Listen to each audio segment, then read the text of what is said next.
Real life में bash कहाँ use आता है? क्या रियलिटी में इसकी उतनी नीड है कि हम उसे एआई से यूज करने के बाद एज एन प्रोग्रामिंग लैंग्वेज या स्क्रिप्टिंग लैंग्वेज की तरह सीखें? अगर आपके माइंड में भी ये सारे क्वेश्चंस है तो मैं आपको बता दूं रियल लाइफ सिनेरियोस क्या हैं शेल स्क्रिप्टिंग के या बैश प्रोग्रामिंग के, ताकि आप अपना डिसीजन अच्छे से ले सके एंड आपको ये भी पता रहे मार्केट में अभी इसकी क्या वैल्यू है, कि सीखना चाहिए नहीं सीखना चाहिए, हमारे लिए हेल्पफुल होगा या नहीं होगा।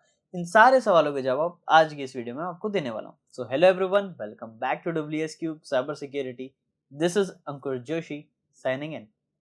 देखिए, अगर हम अभी के सिनेरियो की बात करें, जनरली बहुत कम जगह, अब मैं ऐसा नहीं कह रहा हूँ कि बिल्कुल ही नहीं, लेकिन बहुत कम जगह पेनिट्रेशन टेस्टिंग या अगर मैं स्पेसिफिक टर्म बोलूँ ऑफेंसिव सिक्योरिटी साइड काफी कम यूज करे जाते हैं शेल स्क्रिप्ट्स। हाँ, काफी कम, ऐसा नहीं है कि बिल्कुल ही नहीं, काफी चीजें यूज करी जाती है वहां पर शेल स्क्रिप्टिंग की, बट जितनी शेल स्क्रिप्टिंग आपकी डिफेंसिव साइड में यूज करी जाती है as compare to offensive side, वो कम है। डिफेंसिव में ज्यादा स्क्रिप्टिंग यूज करी जाती है, ऑफेंसिव में थोड़ी कम यूज करी जाती है। अब इसका स्पेसिफिक रीजन है, ऑफेंसिव टेस्टिंग में ना ऑटोमेशन कई बार काम नहीं आते। क्यों काम नहीं आता? क्योंकि एक प्रोसेस जो हर बार हर चीज में सेम है, जरूरी नहीं है कि वो हर बार बग्स डिटेक्ट करेगा।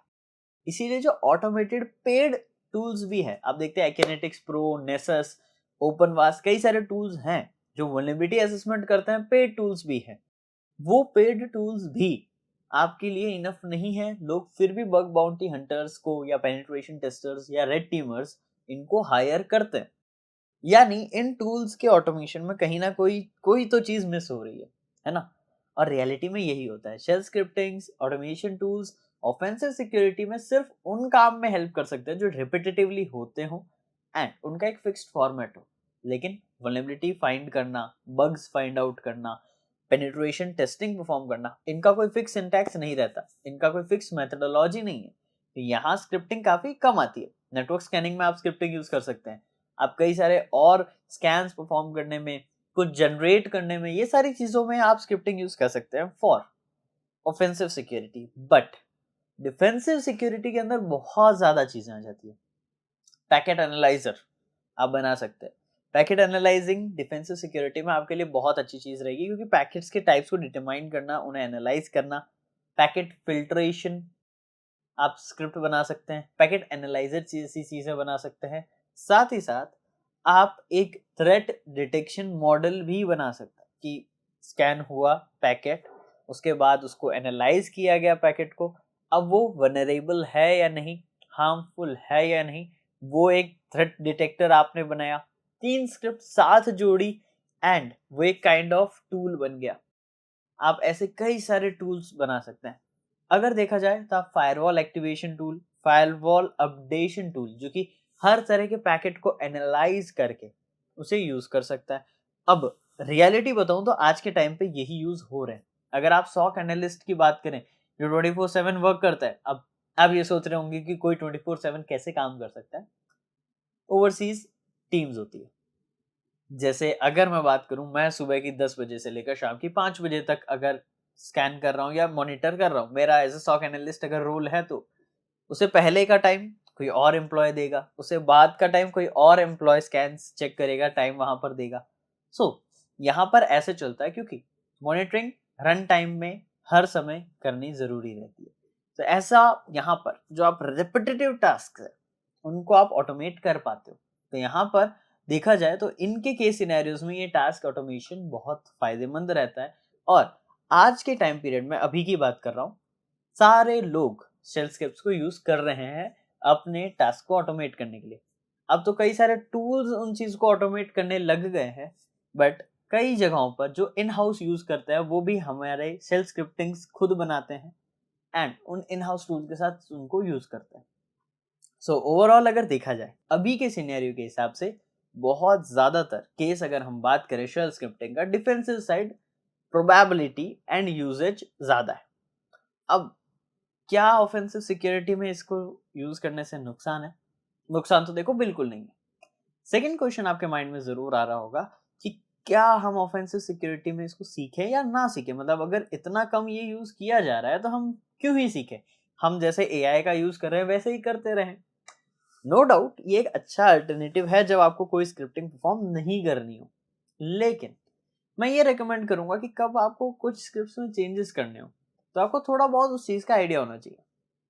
बट एक पॉइंट और मेरे एंड से रहेगा कि जो शेल स्क्रिप्टिंग हमने आपको पिछली सेशंस में सिखाई है, जो हमारे शेल स्क्रिप्टिंग्स की वीडियोस की प्लेलिस्ट है और आने वाली जो प्लेलिस्ट है इसके बाद हम और चीजें प्लान कर रहे हैं, तो उसमें जो डिटेल्स आपको मिलने वाली है उन डिटेल्स को आपको स्टडी करना चाहिए।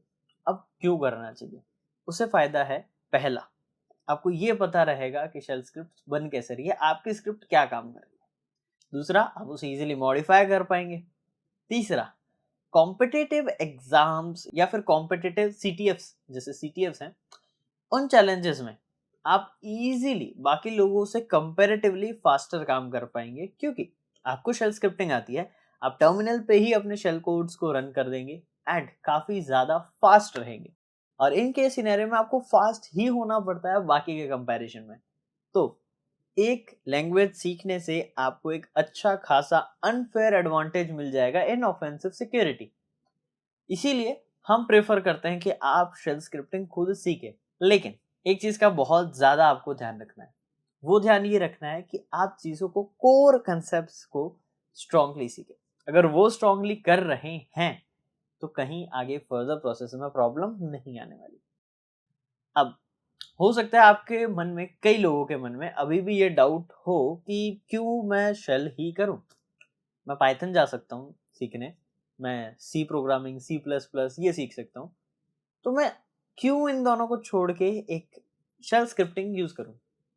नो डाउट आप लोगों के जो डिसीजन है वो काफी अच्छे हो सकते हैं, लेकिन अगर आप शेल स्क्रिप्टिंग को यूज करते हैं तो आप अपने टर्मिनल से सिस्टम रिलेटेड चीजों से और अच्छे से इंटरेक्ट कर पाएंगे, जिससे आप टर्मिनल को अच्छे से समझ पाएंगे, लिनक्स को और अच्छे से समझ पाएंगे, जिससे आपका और लिनक्स का कनेक्शन अच्छा बनेगा। अब वो कनेक्शन अच्छा किस टाइम पे बनेगा? जब आप उसको प्रैक्टिस करोगे। स्ट्रॉन्ग कनेक्शन बनने से आप सारे टास्क इजीली कर पाओगे, फास्टली कर पाओगे एंड इफेक्टिवली कर पाओगे। तो यहाँ फायदा है। हाँ, वो चीज है कि आपने ये चीजें कर दी, उसके बाद इजीली आप पाइथन एंड दूसरी प्रोग्रामिंग शिफ्ट कर सकते हैं, जो कि और अच्छा ऑप्शन है आपके लिए। एक शेल स्क्रिप्टिंग जो आपको शेल से इंटरैक्ट करने में हेल्प करे, जो आपके लिनक्स के काम में आपकी मदद करे, वहीं दूसरी तरफ ऐसा जो आपके ओवरऑल काम में मदद करे, जैसे पाइथन, तो ये डिसीजन तो बिल्कुल बुरा नहीं है और आप इन प्रोसीजर्स को फॉलो कर सकते हैं ताकि आपको कहीं भी दिक्कत ना आए। तो अब बात अगर रियलिटी की करें तो हाँ, शेल स्क्रिप्टिंग आपके लिए फायदेमंद है। ऑफेंसिव साइड कम है, डिफेंसिव साइड ज्यादा है, ये रियलिटी है आज के सिनेरियो में। आने वाले टाइम में चीजें चेंज हो सकती है, अब वो क्या होगी, कैसे होगी, वो मैं नेक्स्ट वीडियो में आपको बहुत डिटेल में बताऊंगा। लेकिन अभी के केस सिनेरियो में आपको ये चीजें आनी चाहिए और बूस्टन अप पढ़ना है। शेल स्क्रिप्टिंग बहुत अच्छा एडवांटेज आपको देगा। सो आई गेस अब आपके माइंड में क्लियर हो कि एट प्रेजेंट अगर हम चीजों को देखें, बिल्कुल हमें शेल स्क्रिप्टिंग आनी चाहिए, बिल्कुल हमें उसके कंसेप्ट्स क्लियर होने चाहिए एंड फर्दर हम नेक्स्ट और जो चाहे लैंग्वेज को सीख सकते हैं, राइट। एंड अगर आप इंटरेस्टेड हैं इन्हीं सारी अटैकिंग टेक्निक्स में तो आप ज्वाइन कर सकते हैं WSCH बैच, क्योंकि यहाँ पर हम 20+ प्रीमियम मॉड्यूल्स में कई सारे हैकिंग टिप्स एंड ट्रिक्स को सीखते हैं, स्किल सेट गेन करते हैं, मल्टीपल चीजें आपको अपस्किल करने के लिए भी प्रोवाइड कराई जाती है, जैसे आपके क्लासेस की recording, notes, assignment, cheat sheets, projects and various things जो कि आपको ओवरऑल ग्रो करने के लिए जरूरत है। तो ये सारी चीजें आपको ड्यूरिंग द बैच प्रोवाइड कराई जाती है। और भी कुछ सरप्राइजेस है बट वो आपको मैं वीडियो में नहीं बताऊंगा, ये चीजें हम क्लासेस में डिस्कस करेंगे। एंड अगर आप इंटरेस्टेड हैं तो दिए गए नंबर पे आप कांटेक्ट कर सकते हैं, डिस्क्रिप्शन में और भी डिटेल है, so do check them out. अब कमेंट डाउन करिए कि आप कौन सी लैंग्वेज सीखना शुरू कर रहे हैं एंड मैं मिलूंगा आपसे नेक्स्ट वीडियो में और amazing, informative and knowledgeable cyber security related content के साथ। Till then, this is Ankur Joshi signing of.